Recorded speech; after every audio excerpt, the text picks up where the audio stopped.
ఈ రోజే డౌన్లోడ్ చేయండి. మీ ఫేవరెట్ షోస్ చూడండి.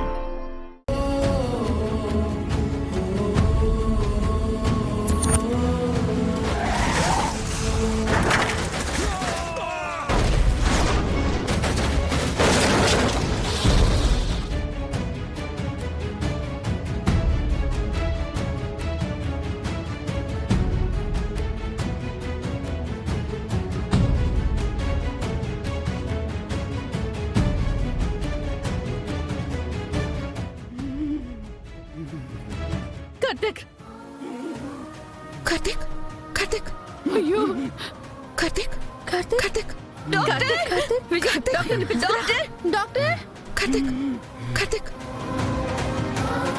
డాక్టర్ గారు ఎక్కడున్నారు? కార్తిక్ ఏమైందో తెలియట్లేదు, కొట్టుకుంటున్నాడు. డాక్టర్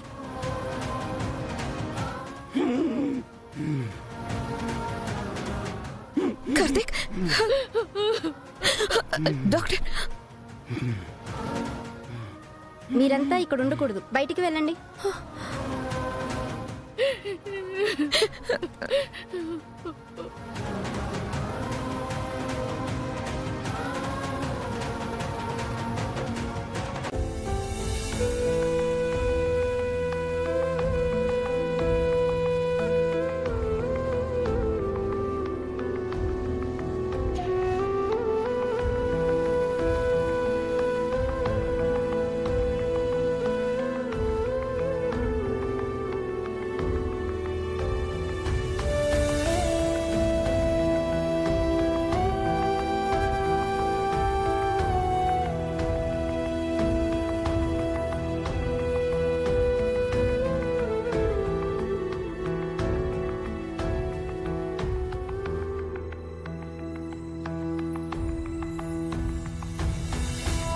డాక్టర్ గారు ఏమైంది?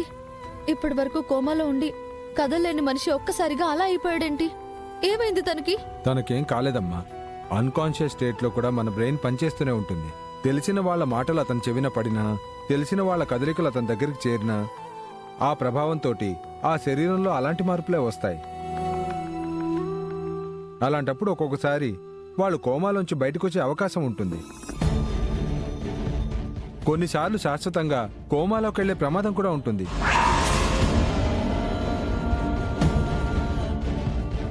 సడన్ గా తనలో అంత మార్పు వచ్చిందంటే ఇబ్బంది ఏం లేదు కదా డాక్టర్? ప్రస్తుతానికి ఏ ఇబ్బంది లేదమ్మా. కానీ అతను పూర్తిగా స్ప్రోలోకి వస్తే గానీ సిచ్యువేషన్ ఏంటనేది చెప్పలేం. మీరు మళ్ళీ అతన్ని డిస్టర్బ్ చేయకండి.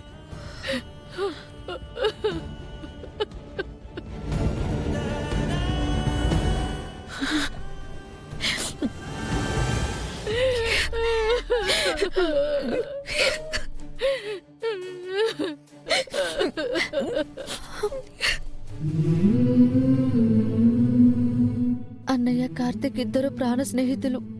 అన్నయ్య అస్థికలు తాకితేనే కార్తిక్ ఇంతలా రియాక్ట్ అయ్యాడంటే, రేపు స్పృహలోకి వచ్చిన తర్వాత అన్నయ్య చనిపోయాడని తెలిస్తే కార్తిక్ తట్టుకోగలుగుతాడా? అన్నయ్య లేడు అన్న నిజాన్ని రేపు కార్తిక్ ఎలా చెప్పాలి? చెప్తే తన పరిస్థితి ఏంటి?